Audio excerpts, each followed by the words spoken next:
So I guess first things first, introductions. Randy Fuhrer. Joe Tronco. Okay. Dave Casper. Well, it's going to be Bill Camper is our keyboard player, and Ryan Wilhite is our drummer. Ryan can't make it tonight. He already set up early, so he's going to stay home and cool down and come back and play. So how did you guys all meet? I don't know. Well, I was playing with a friend of mine in early 70s, and we met a bass player by the name of Jim Allard, and he knew Dave. And so the three of us met Dave one night at a place called Barville and Wilbur's. Right. Down by the Spirit Airport. He sat in with us that night, and we're like, we got to get this guy because nobody else could play guitar. So I was playing rhythm, my other friend was playing rhythm. So Dave joined the band, and about a year later, we ended up calling ourselves Jake's Leg. How did that happen? That was one night a long time ago in the early 70s. We were playing at a place on Euclid and McLeod called Euclid Town Hall. We were sitting out on the curb at the end of the night like good bums do, and the owner came out and pointed at a guy across the street and said, "That guy's got Jake's Leg." And at the time our card said Randy and Tim, or Tim and Randy. We thought Jake's Leg's better than Tim and Randy, so we adopted that name, and it's been Jake's Leg ever since. That was about 1976, I guess. I guess Jake Leg is a term they used for back during Prohibition. It was bad distilled gin or something, and people had a nervous condition where they kicked their leg or something. They called it Jake okay. Leg, yeah. Okay, all right, I get it. Jake slang for liquor. Yeah, Jake's being slang for liquor. Yeah. So that's how that came about. How did you first land here at Bob? Gosh. I know it's been forever, right? They owned it for 22 years or something like that. Probably the mid-90s was the first time we started playing it, I'm thinking. Yeah, that sounds right. The garden wasn't built. They didn't have anything in the wintertime. They would set us up inside by that old bar. We put a PA speaker on top of the bar, and we'd crowd into that little window area. And but then they finally built the outside area, and we've been doing like once a month for 20 years or 22 years, whatever. Yeah. Well, that's a long time to be doing shows. Are there any particular standout shows that got crazy, or? Well, they're all crazy. Yeah. At the Oyster Bar or just anywhere? Oh, here.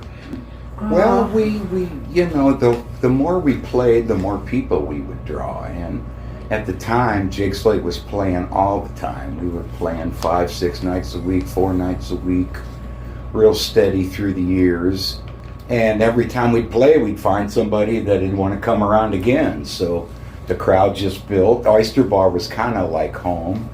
I owned a nightclub right by Slough called 20 North for 19 years, which is kind of where we all got started and got our name around the country because of the influx of people from all over the country going to Slough and going back home.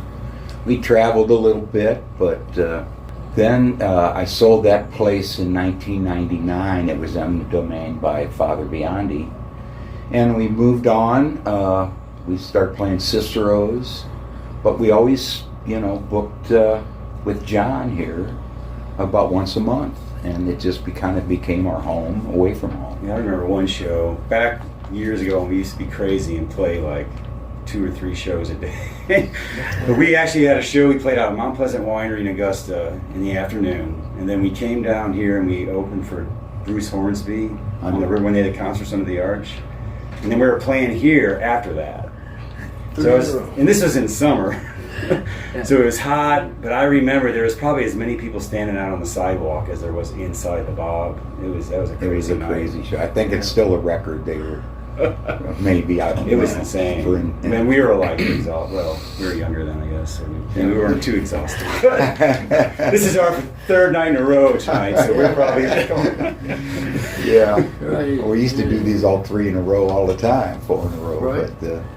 When you talk about specific to Oyster Bar, John, we've all sort of shared different time periods when we booked the band. One would kind of take over the job. And for probably 10 years or so, I would call John first. In the January, we would book all our dates through the calendar year. We would look at the Cardinal schedule. We would work with that. And we booked everything else around that. We took Broadway Oyster Bar as our priority spot. We did that for, 10 or 15 We years. still call him about the middle of October and set up Yeah. and follow the next year. Yeah. And he's always been so, if like a big act was coming through, we both stayed flexible. Well, let's turn you out and put you the following year or something like that. So we had a great relationship. John was one of a kind, man. He's a good guy. Yeah. And they still, we still love the people here. Mary does a great job trying to keep all her stuff together. So you've played venues, big and small. Is there a difference between Busch Stadium and Broadway? Is there a different mind process you go through? It's the big venues are always fun because it's a big stage, big sound. But there's something about the small little intimate places. Like Thursday we played at Joe's Cafe, which I don't know if you've ever been there, but it's tiny. The stage is literally like smaller than this room. But when you have to set up and cram like the old days, and there's something about that connection.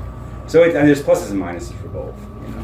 Right. Yeah, we did a lot of stuff under the arch for the VP Fair. And one year, we don't know why, we were a main event on the Miller Lite stage. And those crowds that are 20, 30,000 people are a whole lot of fun. But like Joe said, the little places where you can see the people and hear the people, and plus small stages for us, which what we're used to, we always play off of each other, we listen to each other, and so smaller places really fit us really well. We have to adjust when big stages come along. Nothing like playing through a big sound system, though. Yeah. That's always fun. Yeah. I think our drummer's first job was under the arch for I think you're a VP Fair thing, and he was doing congas with hand drums with us for a couple weeks or a couple months, and then he took over as our kit drummer. And that's been how many years? 2005. 18. Yeah. 18 years. 18 years. He's still on probation. He's the newest member. He's the newest, 18 We years. give him a lot of trouble. He just can't get off probation. That's right. Yeah. Real quickly to these guys' point about the different sides of the rooms and stuff, when we're in a smaller place, like everybody here mentioned, we're in tight. We can play off each other better in the bigger venue. Obvious stuff, the bigger sound system. However, we've learned that typically like at the pageant or something, we set up, we take the whole stage. Well, Bill's on one side, I'm like, hey Bill, it's like there's no communication because we're so far away. So we've learned to kind of tighten up, even though we're in a big stage, but we're kind of tightening up just to try and mimic that, that vibe.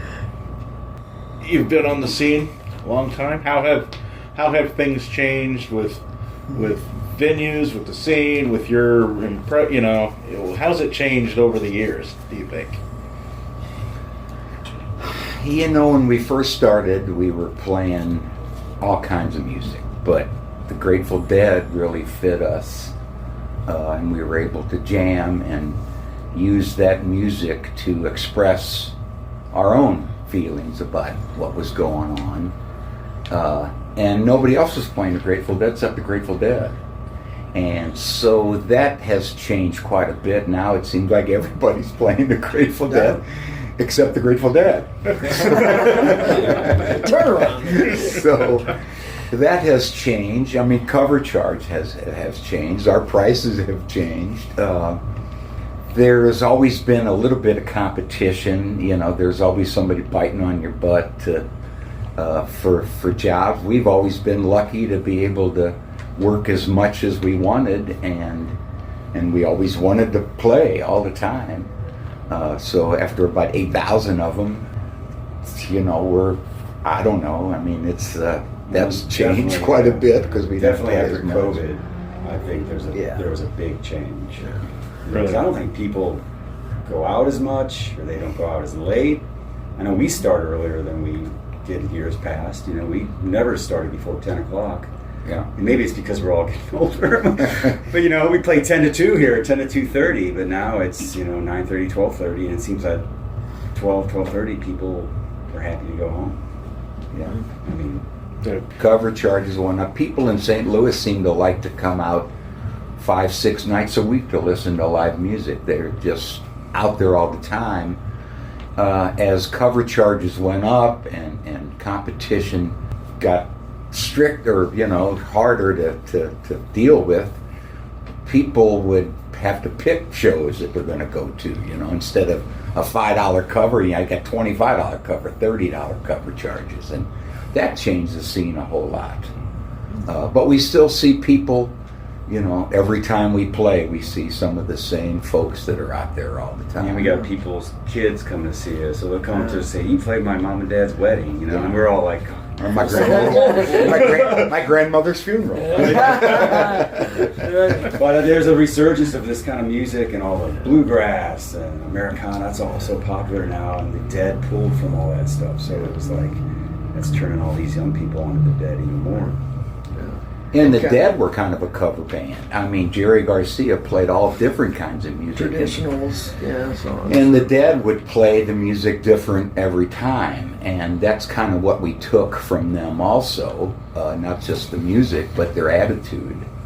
But and some of the songs that weren't Grateful Dead songs that, you know, Bob Dylan, they loved Dylan, and different stuff, gospel that Jerry would do. And So I know every musician I've ever met, obviously they have a passion, performing musicians, you know, they have a passion for what they do. Was there that first album or that first that really kind of hooked you in and just... As far as the Dead? Well, no, just in general, in your career, in your view?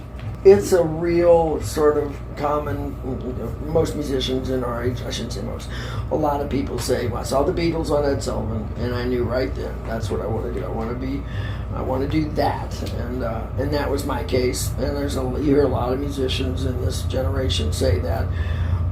So for me, that was sort of the impetus. Hearing the Beatles on TV, I think I even looked over at my dad. So he's like, "Oh, you know," I was like,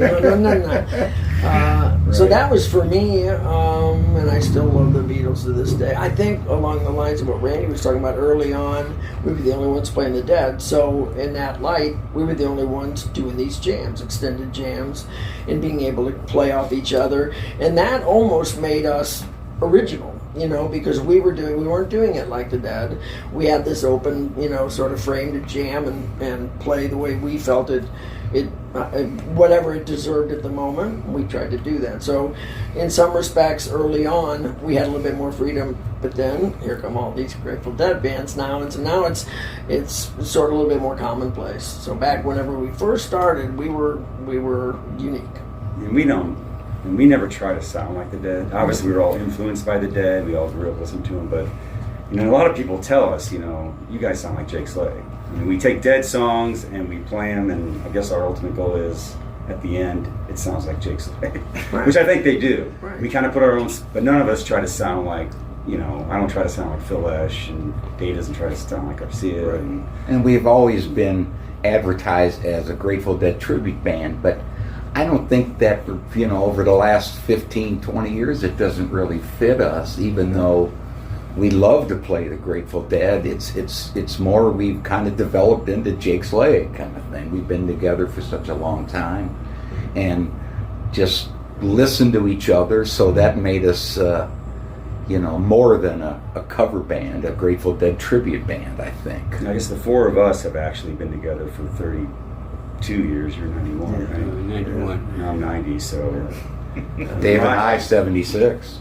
Okay. Yeah, it's a long time to be able to make that mesh Oh yeah, It is. happen. Yeah. And thousands of jobs we've been, you know, we played to 2 people and we played to 40,000 people. And, you know, they've all been fun. We decided a long time ago we didn't want to sit in the basement and rehearse.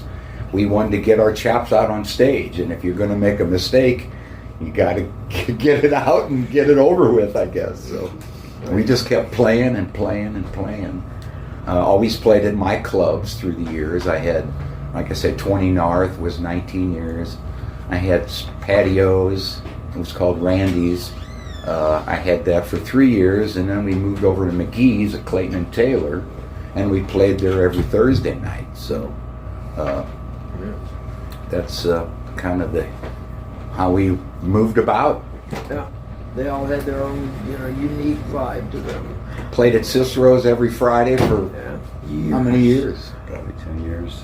10 years. Yeah. We would find a fit that would work. Club owners like John would have a good connection with us, and we had a good working relationship, and we would stay put, because it was working, and we stayed the course. So elevator pitch for somebody that doesn't know Jake's Leg.